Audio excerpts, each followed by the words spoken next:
ياسين والقرآن الحكيم إنك لمن المرسلين على صراط مستقيم تنزيل العزيز الرحيم لتنذر قوم ما أنذر آباؤهم فهم غافلون لقد حق القول على أكثرهم فهم لا يؤمنون إنا جعلنا في أعناقهم أغلالا فهي إلى الأذقان فهم مقمحون وجعلنا من بين أيديهم سدا ومن خلفهم سدا فأغشيناهم فهم لا يبصرون وسواء عليهم أنذرتهم أم لم تنذرهم لا يؤمنون إنما تنذر من اتبع الذكر وخشي الرحمن بالغيب فبشره بمغفرة وأجر كريم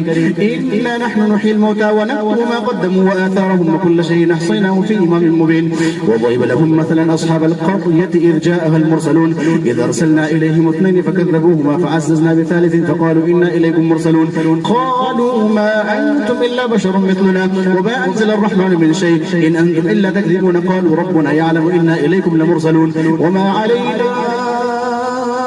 إلا البلاغ المبين قالوا إنا تطيرنا بكم لئن لم تنتهوا لنرجمنكم وليمسنكم منا عذاب أليم قالوا طائركم معكم أئن ذكرتم بل أنتم قوم مسرفون وجاء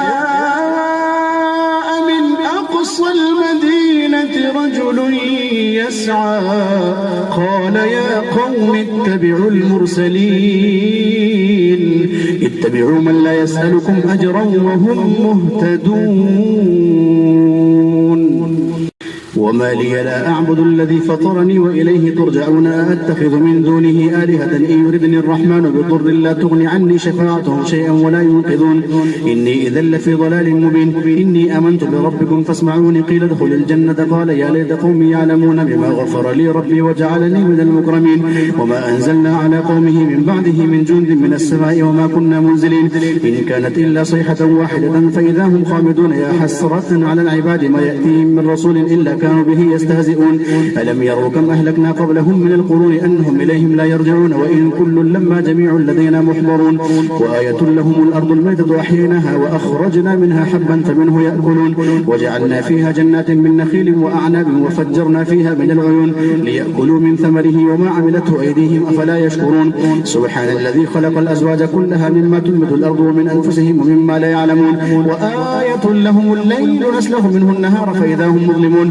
والشمس تجري لمستقر لها ذلك تقدير العزيز العليم والقمر قدرناه منازل حتى عاد كالعرجون القديم لا الشمس ينبغي لها أن تدرك القمر ولا الليل سابق النهار وكل في فلك يسبحون وآية لهم أنا حملنا ذريتهم في الفلك المشحون وخلقنا لهم من مثله ما يركبون وإن نشأ نغرقهم فلا صريخ لهم ولا هم ينقذون إلا رحمة منا ومتاعا إلى حين وإذا قيل لهم اتقوا ما بين أيديكم وما خلفكم لعلكم ترحمون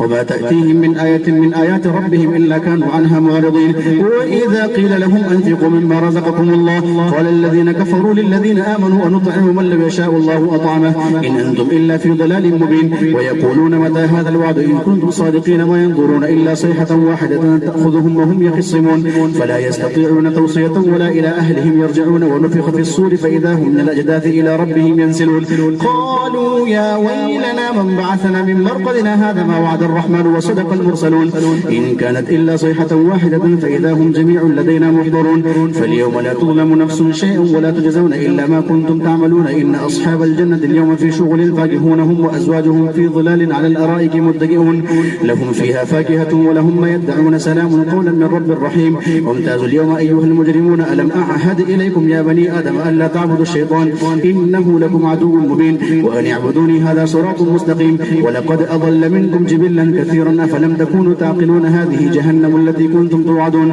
يصلوها اليوم بما كنتم تكفرون اليوم نختم على أفواههم وتكلمنا أيديهم وتشهد أرجلهم بما كانوا يكسبون ولو نشاء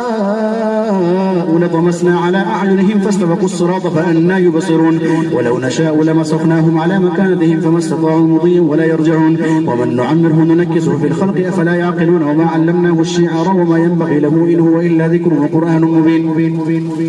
لينذر من كان حيا ويحق القول على الكافرين أولم يروا أنا خلقنا لهم مما عملت أيدينا أنعاما فهم لها مالكون وذللناها لهم فمنها ركوبهم ومنها يأكلون ولهم فيها منافع ومشارب أفلا يشكرون يشعرون واتخذوا من دون الله آلهة لعلهم ينصرون لا يستطيعون نصرهم وهم لهم جند محضرون فلا يحزنك قولهم إنا نعلم ما يسرون وما يعلنون أولم يرى الإنسان أنا خلقناه من نطفة فإذا هو خصيم مبين وضرب لنا مثلا ونسي خلقه قال من يحيي العظام وهي رميم قل يحييها الذي أنشأها أول مرة وهو بكل خلق عليم الذي جعل لكم من الشجر الأخضر نارا فإذا أنتم منه توقدون أوليس الذي خلق السماوات والأرض بقادر على أن يخلق مثلهم بلى وهو الخلاق العليم إنما أمره إذا أراد شيئا أن يقول له كن فيكون فسبحان الذي بيده ملكوت كل شيء وإليه ترجعون.